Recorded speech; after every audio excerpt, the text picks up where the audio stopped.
Aujourd'hui, 8 mars, journée de la femme. Ah non mais, j'y crois pas. C'est la journée de la femme. Et à cette occasion, eh bien, on va accueillir la sœur de Jean-Philippe Doux, sa maman, sa nièce, sa tante, je ne sais pas. Bonsoir Estelle, bonsoir Estelle. Bonsoir Jean-Philippe. Ah, la voix, c'est pas au point quand même. Non, non, c'est vrai, c'est pas au point parce qu'aujourd'hui, journée de la femme. Je suis très heureuse d'accueillir un petit nouveau dans l'émission, un nouveau chroniqueur qui fait sa première chronique aujourd'hui. C'est Laurent Boyer. Bonjour Laurent, bienvenue. Merci, j'ai essayé, vous allez voir, enfin, je vous laisse la surprise de oui, gardez le mystère un petit c'est peu. Bien. Alors, en tous les cas, on va parler de moules. C'est classe ça pour la journée de la femme. Que faites-vous, ma belle, dans la vie? Étudiante, plus pour longtemps, enfin normalement. Étudiante, mais oui, non, je Vous êtes en fin de finis, cycle. Voilà, exactement. Enfin, fin de cycle, le mot est peut-être pas très délicat pour la journée de la femme. Je vous signale que Hélène Carrère-Broncos, qui est secrétaire perpétuelle de l'Académie française, tient absolument à ce qu'on l'appelle Madame le secrétaire. Alors pour dire qu'elle aussi a des testicules, mais elles sont à l'intérieur de sa tête probablement. Juste avant le début de l'émission, je peux vous dire, et elles peuvent témoigner, toutes les femmes qui sont dans le public, je suis allé vous parler individuellement pour vous dire que vous étiez formidable. Vrai ou faux? Oh bah dis donc, La journée de la femme, eh bien, c'est pas trop la tasse de thé du Figaro qui se demande si c'est une grande cause ou un gadget. Poser la question, c'est y répondre. Et pour enfoncer le clou, eh bien, le Figaro cite la fondatrice du club Futur au féminin. C'est un club de réflexion. Cette journée est sexiste et condescendante. Elle relève du folklore. C'est presque devenu la journée des pleurnichards, dit-elle. Non, vous chantez fou là. On préfère écouter Julien Clerc. Non, taisez-vous.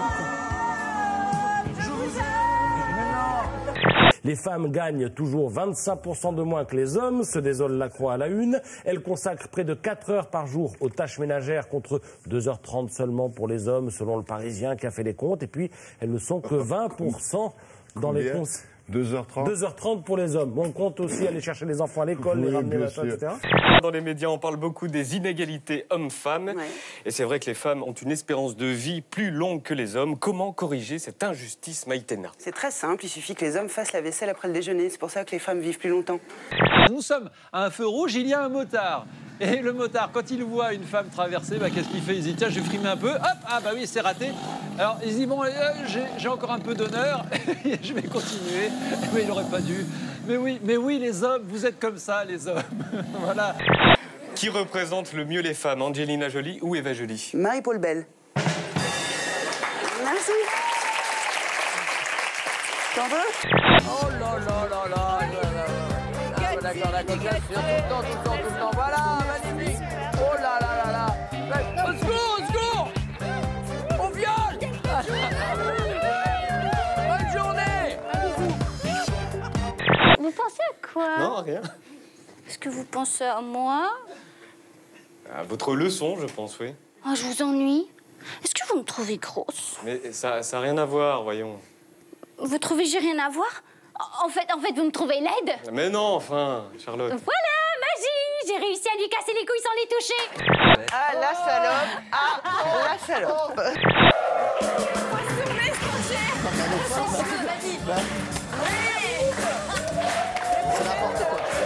C'est n'importe quoi, voilà.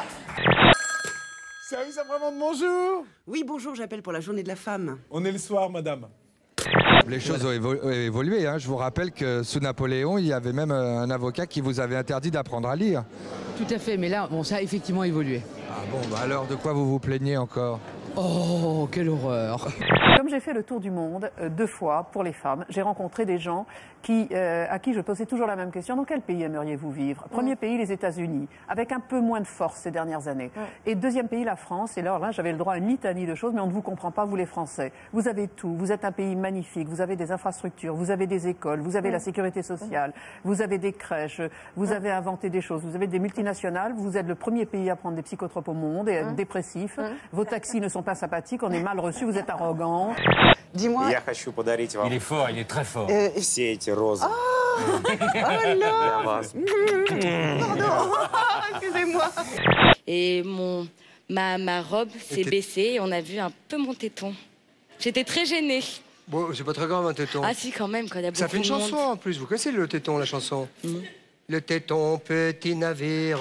Après cette journée, Éléonore repart plus que jamais motivée. Des rêves plein la tête et avec la volonté de réenfiler coûte que coûte la petite blouse rose.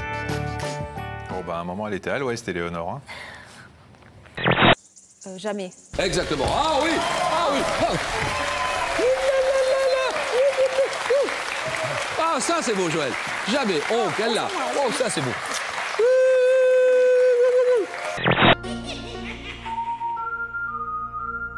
Un peu, franchement, allez, il y avait déjà Bambi, une reine et tout, etc., avec les cornes et tout. Moi, c'était vraiment les vrais. Hein. Ils l'ont genre rempli, je sais pas avec quoi, ou gonflé. Et puis, franchement, quand tu vois tous les petits squelettes et tout, franchement, ça m'a un peu mal au cœur quand même. J'étais un peu déçu de décoration.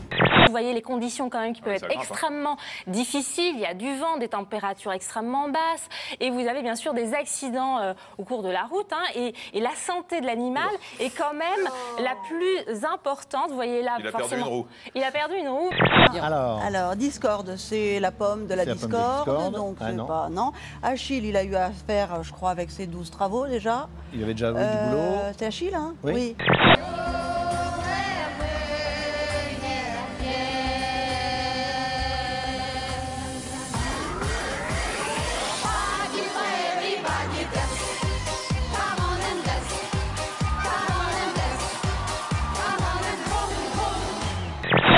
Mais vous me connaissez, que si vous voulez que je vous dise, je vais faire une manip. Zita, rentre chez toi. J'en peux plus. Qu'est-ce que c'est que c'est? Non, mais sans déconner, j'ai envie de me lever, j'ai envie de faire une roue tellement je suis vénère. Faites une roue, allez-y, faites une roue, allez, vénère. Je m'en fous. Vous m'effrayez beaucoup quand vous parlez, je vous parle franchement, mais de la longueur clitoridienne. Quand on est un petit garçon, pendant toute l'enfance, toute l'adolescence, on fait des concours absolument absurdes de longueur du sexe. On passe notre temps à se mesurer le sexe. Parfois on gagne, parfois on perd.